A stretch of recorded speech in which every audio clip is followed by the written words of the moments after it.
देखिए आप देख सकते हैं कि जहां पर हम लोग खड़े हैं, रोड से ये मलबा उखड़ उखड़ के आ करके ये यहाँ पर सामने बिखरा पड़ा है। मैं रांची से लगभग 5 साढ़े 5 बजे के मॉर्निंग में लोहरदगा, वहाँ पर हमारे डेंटिस्ट हैं टी साहू जी, नाना जी लगते हैं, तो मैं उनके पास अपना अपॉइंटमेंट लिया था मॉर्निंग का। कितना समय था घटना का उस समय, कौन सा टाइम? 7:15 बजा होगा मॉर्निंग। अच्छा, जब बीच में आप फंसे थे तो उसके बाद आप अकेले थे या अगल बगल के कोई लोग भी थे? ये जिद में रहा कि वापस जाऊंगा तो बाइक के साथ जाऊंगा, और वही जिद मुझे मेरे जान पे आ बना।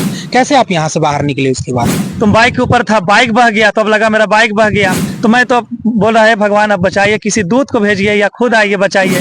लग रहा था कि मैं इस पानी में, बंगाल की खाड़ी में पहुंच जाऊंगा, यहाँ पर तो हमारा बॉडी भी नहीं मिलेगा। भगवान तो स्वयं नहीं आते हैं ना, तो वो तो दूत को भेजते हैं। इस मुझे बचाने के लिए अपने जीवन का भी परवाह नहीं किया, अपने मोबाइल का परवाह नहीं किया, और रस्सी बांधा भी नहीं सही से, और कूद पड़े रस्सी पकड़ के। बचाने के क्रम में उनका मोबाइल भी पानी में डूब गया, बह गया, उनका पेट भी काफी दब गया था रस्सी से। नमस्कार, आप सजीबुल अमान देख रहे हैं और हम लोग आज उस घटना स्थल पर पहुंच चुके हैं जो कि 27 तारीख को एक बहुत ही बहुत बड़ा दुर्घटना हो गया था। आप इस नदी को देख सकते हैं। इस नदी में 27 तारीख का जो रथ यात्रा था, उसी दिन एक ऐसा घटना हो गया था जिसमें कि ये भाई अपने घर से निकल करके आ रहे थे। हम लोग अभी लोहरदगा जिला का बरही नदी पुल के ठीक सामने यहाँ पर नीचे हैं, और इसी नदी पर ये भाई साहब आए थे और नदी का तेज बहाव होने के कारण ये यहाँ से पार हो रहे थे, और उसी दरमियान बीच पुल पे आकर के इनका गाड़ी अटक जाती है, और उसके बाद इनका मदद करने के लिए बहुत सारे लोग आए। इसका भी आप पहले वीडियो में आप लोगों को हम दिखाए, लेकिन आज इनसे मेरी मुलाकात हुई, इनसे मेरी आज बात होगी और पूरी बातों को हम चर्चा करेंगे कि कैसे ये घटना हुआ था, किस प्रकार से इनका ये अंजाम दिया गया इस घटना को, और कौन से लोग सहायता के लिए आए और ये कहाँ जा रहे थे। इसके बारे में हम लोग पूरा डिटेल में इस वीडियो में चर्चा करने वाले हैं। उससे पहले आप लोगों को मैं बता दूं कि ये आप चलती सड़क देख रहे हैं, ये भंडरा से निकल करके लोहरदगा जाने वाला ये मुख्य पथ जो है ये NH है, और यहीं पर इनका गाड़ी आकर के फंसा हुआ था। और यहीं से देखिए आप देख सकते हैं कि जहां पर हम लोग खड़े हैं, रोड से ये मलबा उखड़ उखड़ के आ करके ये यहाँ पर सामने बिखरा पड़ा है। तो आइए हम लोग इस बारे में पूरा चर्चा करते हैं और इनसे जानते हैं कि आखिर इसमें घटना क्या हुआ था। सबसे पहले आपका नाम क्या है सर? मेरा नाम राजप्रकाश हुआ। मैं रांची से लगभग 5 साढ़े 5 बजे के मॉर्निंग में लोहरदगा, वहाँ पर हमारे डेंटिस्ट हैं टी साहू जी, नाना जी लगते हैं, तो मैं उनके पास अपना अपॉइंटमेंट लिया था मॉर्निंग का। इसलिए मैं लगभग 5:30 बजे मॉर्निंग में ही निकल गया बाइक से, और इसी बेड़ो लोहरदगा रूट से जा रहा था। क्योंकि इस पुल में मैं इससे पहले कभी भी इतना मैं पानी नहीं देखा हूँ। मैं अपना स्पीड में, मॉर्निंग का समय था, रोड खाली था, तो 60-70 की स्पीड में अपना आ रहा था। तो डेली का आना जाना आपको नहीं, मैं रांची में रहता हूँ, लेकिन डेंटिस्ट के पास अपने दांत के अपॉइंटमेंट के लिए टी साहू नाना जी लगते हैं, तो मैं उनके पास अपॉइंटमेंट लिया था, इसलिए मॉर्निंग में जा रहा था। मॉर्निंग में भीड़ भाड़ कम होती है, मैं सोचा जल्दी जाऊंगा और अपना दांत का जो भी चेकअप वगैरह है करा के रिटर्न हो जाऊंगा, और मैं वहां पर योगा सिखाता हूँ, तो टाइम से अपना क्लास अटेंड करूंगा। लेकिन कहते हैं ना कि हर सोचा हुआ काम नहीं होता है, कुछ भाग्य में कुछ और लिखा हुआ था और ही मंजूर था। उस दिन भाग्य को क्या मंजूर था वो तो आप लोगों ने पहले भी वीडियो को देखा कि मेरा कैसा रेस्क्यू किया गया। तो मैं आपको घटना ये बताना चाह रहा था कि मैं मॉर्निंग में निकला 5 साढ़े 5 बजे, और स्कूल के पास लगभग मैं 7 सवा 7 बजे के बाद क्रॉस कर रहा था। दोनों लोग, कुछ लोग रुके हुए थे, वो लोग शायद पानी का इंतजार कर रहे होंगे। मुझे तो चूंकि यहाँ पर मैं लोकल नहीं हूँ, तो पानी का तेज प्रवाह का अनुमान नहीं था। लगभग 1 फीट या 1.5 फीट पानी था। तो उतना पानी में मैं रांची में लगभग रोज ही गाड़ी घुमाता हूँ वहाँ पर बाइक के माध्यम से। वहाँ पर अक्सर रांची में 1-1.5 फीट पानी में चलना कोई बड़ी बात नहीं है, लेकिन वो पानी और ये पानी दोनों में आसमान जमीन का अंतर है। वो पानी एक सामान्य शांत पानी होता है, उसमें हमारे बहने की डर नहीं होती है। लेकिन ये चूंकि ये पहाड़ी एरिया है, हमारा झारखंड तो जानते हैं पहाड़ों का जगह है। रात भर बारिश हुई थी, खेत खलिहान का सारा पानी अचानक से नदी में, मैं बाइक में जैसे जा रहा था, बीच में मेरी बाइक बंद हो गई, और तेज प्रवाह के कारण मेरा बाइक फिसलने लगा, आगे नहीं बढ़ने लगा, और मैं बीच सड़क से बहता हुआ किनारे पे जो बनी हुई थी, पिलर बने हुए थे, उस पिलर पे आके टकरा गया, और वहां बाइक हमारी फंस गई और मैं गिर चुका था। तो उस क्रम में एक व्यक्ति ने आया था और उन्होंने हमारे बाइक से, ठीक है, हम लोग वहां तक पहुंचेंगे, अभी जरूर पहुंचेंगे वहां तक। कितना समय था घटना का उस समय, कौन सा टाइम? 7:15 बजा होगा मॉर्निंग का। अच्छा, सुबह का टाइम? जी सर, सुबह का टाइम। तो घटना जब आप देखे कि पानी का बहाव चल रहा है, तो आपने नहीं सोचा कि जब हम यहाँ पे जाएंगे तो पानी बहा के ले जा सकता है, या आपको अंदाजा नहीं हुआ कि यहाँ पर इतना पानी हो सकता हाँ, है? मैं तो पहले भी बताया कि मैं रांची में 1.5 फीट पानी 2 फीट में डेली बाइक चलाता हूँ, लेकिन वहाँ चलाना और यहाँ चलाना ये आसमान जमीन का अंतर है। तो यहाँ तो तेज प्रवाह हाँ था, जी। वहाँ सामान्य पानी रहता है, इसी में मैं कैलकुलेशन नहीं कर सका और हमारे से गलती हो गई। अच्छा, जब बीच में आप फंसे थे तो उसके बाद आप अकेले थे या अगल बगल के कोई लोग भी थे? क्योंकि वीडियो में देखा जा रहा है कि बहुत लोग थे सामने, तो वो कब की घटना है? मतलब आपके फंसने के बाद आए थे या पहले से लोग यहाँ थे? नहीं, मैं तो नदी के बीच, ब्रिज के ऊपर में बीच में फंसा था, दोनों किनारे पर लोग थे और वो लोग मुझे बोल रहे थे, एक साइड वाले बोल रहे थे कि इधर वापस मत आओ, जिधर लोहरदगा साइड वाले कि इधर दूरी ज्यादा है, पानी ज्यादा दूर तक है, तुम पीछे रिटर्न हो जाओ। लेकिन मैं उस समय बाइक छोड़ के जाने की स्थिति में नहीं था। मुझे लगा कि मैं बाइक छोड़ूंगा तो बाइक बह जाएगा, क्योंकि मैं कोई बड़े घर से नहीं हूँ और हमारी फैमिली बैकग्राउंड ऐसी है कि डेली जो भी हम क्लास लेते हैं उसके इनकम पर हमारा घर चलता है। मैं तुरंत बाइक ले नहीं सकता था और बाइक हमारा बाइक नहीं हो, हमारा हाथ पैर है, और मैं सोचा कि मेरा हाथ पैर बह जाएगा तो मैं कैसे क्लास लूंगा, कैसे घर जाऊंगा, इसलिए मैं बाइक के साथ चिपका रहा। ये जिद में रहा कि वापस जाऊंगा तो बाइक के साथ जाऊंगा, और वही जिद मुझे मेरे जान पे आ बना। तो आप मैरिड हैं या अनमैरिड हैं? नहीं, मैं मैरिड हूँ, मेरे एक 4 साल का बेटा है और 1.5 साल की हमारी बेटी है। हमारी फैमिली है, मम्मी है, पिताजी है, हम लोग 4 भाई बहन है, 4 भाई 2 बहन भी है। अच्छा, सब ज्वाइंट फैमिली है? हम लोग सारे ज्वाइंट फैमिली है। हाँ। तो मतलब उसके बाद जो घटना हुआ, जैसे आप फंसे यहाँ पर, तो उसके बाद आपने क्या देखा कि कौन से लोग आए बचाने के लिए? क्या हुआ उसके बाद? कैसे आप यहाँ से बाहर निकले उसके बाद? उस समय तो देखिए, शुरू में ऐसा हुआ कि मुझे जब मेरा चप्पल बहा, क्रॉक्स बह गया, तो मुझे लगा कि मेरा चप्पल बह रहा है। फिर जब थोड़ा और देर हुआ तो बाइक के ऊपर था, बाइक बह गया, तो अब लगा मेरा बाइक बह गया। लेकिन बाद में मुझे मेरे केवल जान के अलावा दुनिया में कुछ नहीं दिख रहा था, क्योंकि उस समय हमारे जीवन और मृत्यु के बीच मात्र 1 मिनट या 2 मिनट का अंतर था। उसी क्रम में मैं जब अपने भगवान को याद करने लगा, सारे धर्म के लोग अपने अपने नाम से पुकारते हैं, कोई अल्लाह बोलते हैं, कोई भगवान बोलते हैं, कोई और भी नामों से पुकार सकते हैं। तो मैं तो बोल रहा है, भगवान अब बचाइए, किसी दूत को भेजिए या खुद आइए बचाइए। मैं उस समय जीवन का तो उम्मीद ही त्याग चुका था। लगा जो बारिश हो रहा था, इतना तेज प्रवाह था, लग रहा था कि मैं इस पानी में, बंगाल की खाड़ी में पहुंच जाऊंगा, यहाँ पर तो हमारा बॉडी भी नहीं मिलेगा और बाइक भी लगता है बह जाएगा। और लेकिन जब लास्ट में मेरा गले तक पानी आ गया तो मुझे भगवान के अलावा कुछ नहीं दिखाई दे रहा था। उसे में भगवान ने 4 देवदूतों को, भगवान तो स्वयं नहीं आते हैं ना, तो किन्हीं को दूत को भेजते हैं। जी, जी। तो पहला दूत का नाम मैं बता रहा हूँ, सरताज अंसारी जी। उनके छोटे भाई भी उनके साथ आए, फिरोज अंसारी जी, उनके साथ उनके और परम मित्र आए, शकील अहमद जी जो प्रेस रिपोर्टर भी हैं, उनके साथ समाज सेवी आए, आफ्ताब आलम जी। उन्हीं को कॉल गया था कहीं से कि आप आइए और एक बचा हुआ युवक है, उन्हें बचाइए।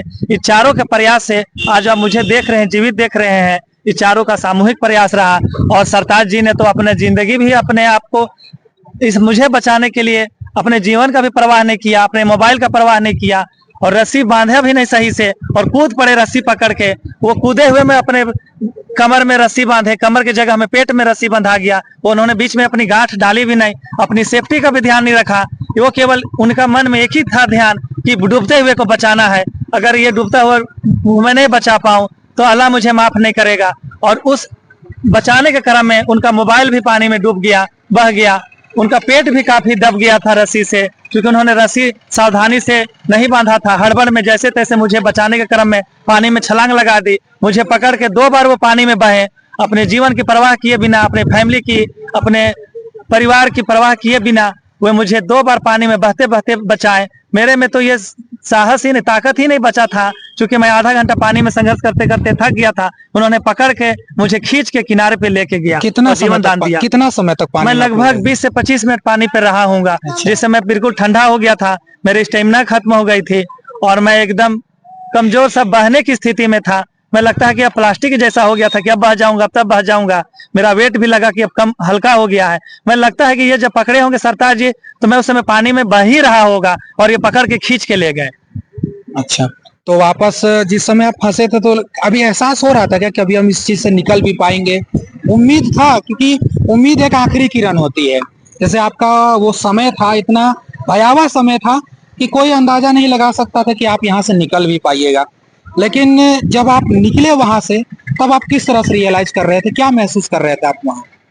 मैं तो बचने को उम्मीद छोड़ दिया था, क्योंकि दोनों किनारों पर लगभग 150 से 200 व्यक्ति थे। एक किनारे पर 150 और एक किनारे पर कम से कम 70-80 व्यक्ति जरूर रहे होंगे, चूंकि उस समय मैं मृत्यु के निकट था तो उतना सही तो काउंटिंग नहीं बता सकता हूँ, लेकिन मोटा मोटी मेरे सबकॉन्शियस माइंड में इतना तो बैठा हुआ अभी भी कि 150-200 व्यक्ति रहे होंगे, कुछ रील बना रहे होंगे, कुछ छाते पे बच रहे होंगे, कुछ पाव भींग जाएगा बोल के नजदीक नहीं आ रहे थे। एक व्यक्ति था जो बाएं तरफ से हमारे रस्सी फेंकने का कोशिश कर रहा था, और शायद हो सकता है कि उन्होंने कहीं कॉल करके ये घटना की जानकारी दी होगी और ये देवदूत लोग आए होंगे। मुझे तो बस ये लोग बचाए, मुझे ये घटना याद है। और मैं जब बच गया तो मेरे को लगा कि जैसे मैं मृत्यु के मुंह से अंदर जाके वापस आया हूँ, और इसमें सरताज जी का बहुत अहम रोल है। अच्छा, जैसे आपने कहा कि 4 इसमें थे, सरताज अंसारी जी, उनके छोटे भाई फिरोज अंसारी जी, समाज सेवी आफ्ताब आलम जी, और एक हमारे प्रेस रिपोर्टर हैं शकील अहमद। उन लोग से बात फिर हुआ बाद में? उनसे मैं अब हमेशा, चूंकि मेरा जीवन तो अब उन्हीं का दिया हुआ है, तो बातचीत होते रहती है। बातचीत होते रहती है जी। तो जब आप घर, उसके बाद आप यहाँ से निकल के वापस घर लौटे या फिर लोहरदगा चले? नहीं, यहाँ से ये घटना की जानकारी घर में मेरे भाइयों को पता चली तो उन्होंने एक चचेरे भाई को भेजा और उन्होंने आग से बाइक से मुझे रिसीव करके ले गया। मैं फिर डेंटिस्ट के पास गया अपना, चूंकि मेरा उनका मॉर्निंग का अपॉइंटमेंट था, तो मैं फिर उनसे मिला, दांतों का ट्रीटमेंट चला और कुछ बहुत छोटे भी लगी थी, उनका ट्रीटमेंट उन्होंने नाना जी ने, टी साहू जी ने मेरे किया, बहुत अच्छे डॉक्टर है। घर जब आप पहुंचे, इस घटनाक्रम से होकर के जब आप घर पहुंचे तो आपकी जो परिवार वाले थे, आपकी जो धर्मपत्नी है, आपके जो छोटे छोटे बच्चे हैं, उन लोगों की क्या प्रतिक्रिया रही आपके प्रति? उन्होंने बचाने वाले को भगवान के रूप में बहुत बहुत थैंक यू बोला है, और उनके फैमिली की शुभकामनाएं के लिए बोले हैं, भगवान से हम प्रार्थना करेंगे जैसे उन्होंने आपको बचाया, उनके फैमिली को भी भगवान लंबी आयु दे और वे बड़े आदमी बने और हमेशा आप लोगों की मित्रता बनी रहे। अच्छा, चलिए, बहुत बहुत शुक्रिया हमारे सामने आकर के आप टाइम दिए। और आप देख सकते हैं, थोड़ा सा कैमरामैन आप दिखा देंगे यहाँ पर कितना खौफनाक नजारा यहाँ पर है। इतना खौफनाक नजारा है ये, जहाँ पर आप देख रहे हैं। शायद अगर आप अभी यहाँ पर हम खड़े हैं, उस दिन हम यहाँ पर खड़े होते तो शायद खड़ा भी नहीं हो पाते, क्योंकि हमसे ऊपर ऊपर तो पानी बह रहा था। चारों तरफ से इलाका आप देख रहे हैं कि इधर खेती होती है, धान की खेती, और ये बहुत नीचे है। और इस प्रकार से पुल बना हुआ है, इससे शिकायत भी है, क्योंकि इतना नीचे अगर पुल बना होगा तो फिर से अगर जोरदार अगर मूसलाधार बारिश होती है तो ये फिर से उफान पे आएगा। और कहीं ना कहीं एक जिंदगी तो बची है इनका, लेकिन अगला जिंदगी शायद बचे ना बचे, ये कहने वाली बात होगी। और ये मतलब एक ऐसा समय आएगा किसी के सामने जो कि उनका जान जा भी सकता है। तो उम्मीद करते हैं कि इन सारों चीजों पर कदम उठाना चाहिए सरकार को, और देखना चाहिए यहाँ पर आकर के कि किस प्रकार से यहाँ के पुल का जो हाइट है उनका उठना चाहिए। क्या कभी लगता है कि जो सरकारी विभाग है उनका भी कुछ कमी है इसमें, जिससे आप हादसा का शिकार हुए हैं? मुझे तो बिल्कुल लगता है, क्योंकि हमारे एक बड़े भैया है, वो रांची रिंग रोड बना है तो उसमें क्वालिटी चेक करते थे, इंजीनियर है, तो उनका कहना है कि कभी भी पुल ज्यादा डाउन पे नहीं बनना चाहिए। इंजीनियर लोगों को करेक्ट मेजरमेंट करके हाइट पे बनाना चाहिए। ये लगता है ब्रिटिश समय का बना हुआ है। हमारा देश आजाद हुए 75 साल 70-75 साल अमृत महोत्सव बना रहा है, लेकिन गांव देहात पे एक पुल नहीं बना पा रही है। इसमें कहीं ना कहीं हमारे राजनेताओं की, इंजीनियरों की, सबकी इसमें सहभागिता है कि गांव वाले बार बार बह रहे हैं, हमारे जैसा व्यक्ति बह रहा है, अनजान व्यक्ति। क्योंकि हम इसकी घटना, यहाँ पानी का मुझे फ्लो का नॉलेज नहीं था। ये तो एक पुल है, हो सकता है ऐसा बहुत पुल होगा हमारे झारखंड में, जो बहुत सारे लोग बह रहे होंगे। तो मैं प्रशासन से, देश से, यहाँ के सीएम से, सारे प्रशासनिक अधिकारियों से, इंजीनियरों से, ठेकेदारों से कहना चाहूंगा, बिल्डरों से, जो भी इससे विभाग में जो संबंधित लोग हैं, डीसी जी हैं, जो भी हैं, कि रोड के जितने भी पुल, जो पुलिया नीचे बह रहा है, उनका करेक्ट मेजरमेंट करा के हाइट पे बनवाया जाए, ताकि लोगों का जीवन इस तरह सरताज जी को अपने जान की बाजी लगा के बचाना आना न पड़े, लोग सहज ही अपना जीवन यापन आराम से मानसून के सीजन में कर सके। नहीं तो बार बार जी सरताज आलम जी जैसे कितने लोग कहाँ तक जाएंगे बचाने? कहीं एक जगह बचा सकते हैं, सैकड़ों जगह ऐसी घटनाएं हो रही है। सभी जगह तो सरताज जी, फिरोज अंसारी जी, आफ्ताब आलम जी, ये लोग नहीं तो नहीं, शकील अहमद जी तो बचाने नहीं जा पाएंगे ना। एक डेढ़ दो कितने जगह जाएंगे? एक ही जगह ना जाके बचा पाएंगे। तो प्रशासन को इसमें थोड़ा अलर्ट होने की जरूरत है, और सारे पुल पुलियों का निरीक्षण कर हाइट बढ़ाने की आवश्यकता है, अच्छे से ब्रिज बनाने की आवश्यकता है। बहुत बहुत शुक्रिया, आपका जिंदगी ऐसे स्वस्थ रहे, आप इस तरह से हमारे सामने आए। आपने उम्मीद नहीं किया था कि आप सामने आ भी सके, और आपको नई जिंदगी के लिए बहुत बहुत शुभकामनाएं। आपके परिवार जो भी हैं, आपके मम्मी पापा आपको दोबारा देख पाए, आपके छोटे छोटे बच्चे हैं जो आपको दोबारा देख पाए, क्योंकि किसी के अगर सर से परिवार का साया छीनता है तो वो एक बहुत डिफिकल्ट मामला होता है। कि आपका एक नया जीवन हुआ, और हम उम्मीद करते हैं कि आपका जीवन ऐसे खुशहाल में जिए। और फिर से एक बार हमारे चैनल में आपको आने के लिए बहुत बहुत शुक्रिया। मैं आपके चैनल के माध्यम से शासन प्रशासन, डीसी महोदय या सीएम जी को या प्रधानमंत्री जी को एक रिक्वेस्ट करना चाहूंगा कि इन्होंने अपने जान पे बाजी लगाकर मुझे बचाया है। मैं तो एक गरीब व्यक्ति हूँ, बहुत अमीर नहीं हूँ, मैं एक योगा इंस्ट्रक्टर हूँ, तुम्हारी इनकम बहुत ज्यादा नहीं है, प्राइवेट क्लास लेता हूँ। मैं तो इनका जीवन को बचाने के मोल में कुछ नहीं दे पाया। यदि शासन प्रशासन कुछ हो सके तो ये चारों व्यक्तियों को, मुख्यतः सरताज जी को, फिरोज अंसारी जी को, आफ्ताब आलम जी को, शकील अहमद जी को कुछ अपने फंड से इन लोगों को सम्मानित करें, ताकि आने वाले कुछ कभी और भी घटनाएं हो तो लोग बढ़ चढ़ कर पुरस्कार पाने की कम से कम उत्सुकता में जान बचाने का प्रयास करेंगे। अगर गवर्नमेंट ऐसी करती है, पहल करती है तो बहुत अच्छा रहेगा। मैं इसके लिए आभारी रहूंगा गवर्नमेंट का। इनको 15 अगस्त पर अगर हो सके तो सम्मानित किया जाए, कुछ पुरस्कार दिया जाए। कुछ इनका मोबाइल पानी में भीग के बह गया, हो सके तो गवर्नमेंट इनको अगर एक मोबाइल दे देती मेरे नाम पे तो बहुत अच्छा होता है, एक मेरे जीवन के नाम पे।